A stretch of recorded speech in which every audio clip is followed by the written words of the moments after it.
Salut l'équipe, vidéo actualité Barça. Cette vidéo se divise en deux parties. Une première partie consacrée à l'actualité du Barça exclusivement et une seconde partie, on parlera du match Bayern-Barça, notamment les 11 idéales et comment le Barça devrait jouer pour battre cette équipe du Bayern.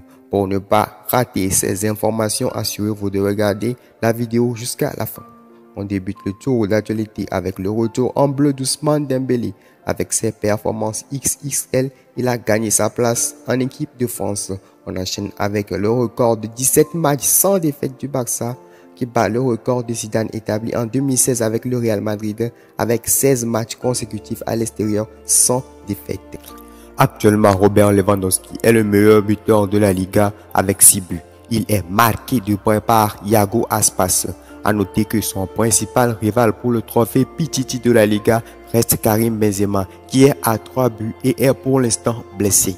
On enchaîne avec la une de Mundo Deportivo qui titre Lewandowski cauchemar du Bayern Munich.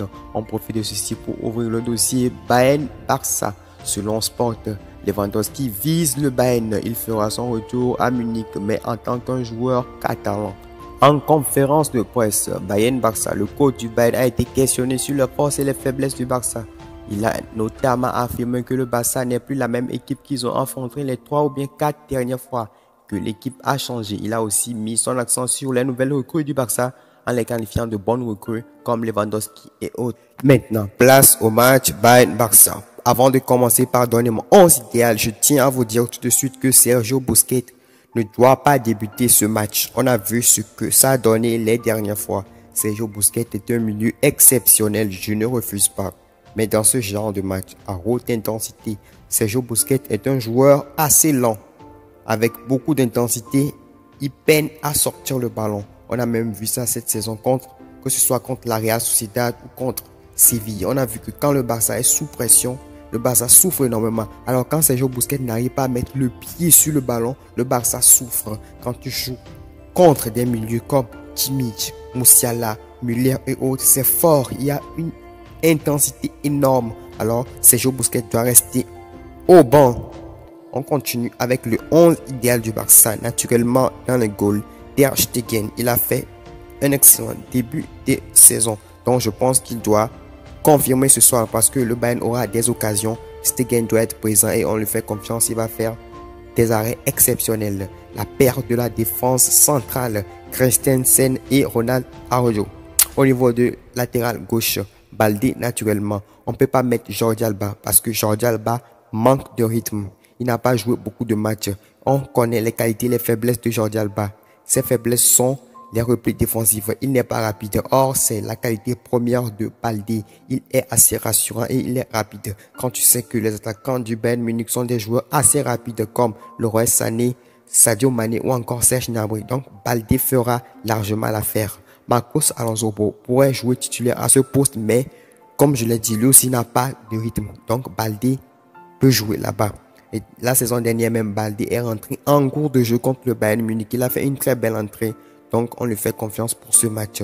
Niveau latéral droit, on va partir avec Jules Koundé. Je pense que c'est la meilleure option parce que c'est comme Sergio Roberto est blessé et Bellerin manque de rythme. Il n'a pas beaucoup joué entre les prêts de Betis Séville, Arsenal. Et tu n'as pas beaucoup de joué. Il manque de rythme. Et étant donné que c'est le côté fort du Bayern Munich aussi avec Davies, avec Sadio Mané, je pense que Jules Koundé fera largement l'affaire.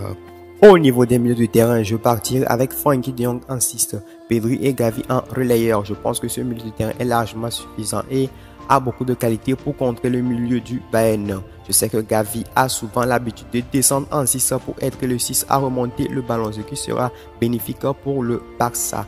Quant à Pedri, on compte sur lui. C'est un joueur confirmé maintenant. Il va distribuer des caviars. Il va donner des passes qui cassent les lignes. Le trio d'attaque, je pense que le Xavi partira naturellement avec Rafinha sur le côté gauche, Lewandowski en pointe et Ousmane Dembélé côté 3. Je pense que c'est la meilleure option côté attaque. Et là, on va s'attarder sur la question tactique. Comment le Barça devra jouer pour battre cette équipe du Bayern? Est-ce que le Barça sera obligé de faire le jeu comme d'habitude ou bien le Barça doit procéder en contre? J'ai envie de vous répondre les deux. Les deux pourquoi? Parce qu'il y aura des temps forts et des temps faibles.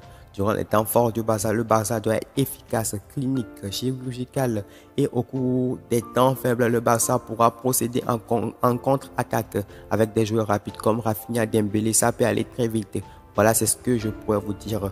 Durant les temps forts où le Barça aura la possession, il faudra être clinique et efficace. Pendant les temps faibles, il faut savoir faire le dos rond et procéder en contre. Avec ce chemin, je suis sûr que le Barça aura largement ses chances de battre le Bayern Munich, étant donné que le Bayern Munich est une équipe prenable ces derniers temps. Voilà les amis, c'est tout pour la vidéo d'aujourd'hui. Si vous avez apprécié le concept, n'hésitez pas à lâcher le pouce bleu, à vous abonner si vous n'êtes pas encore abonné et à partager la vidéo. En attendant de prochaines vidéos, portez-vous bien.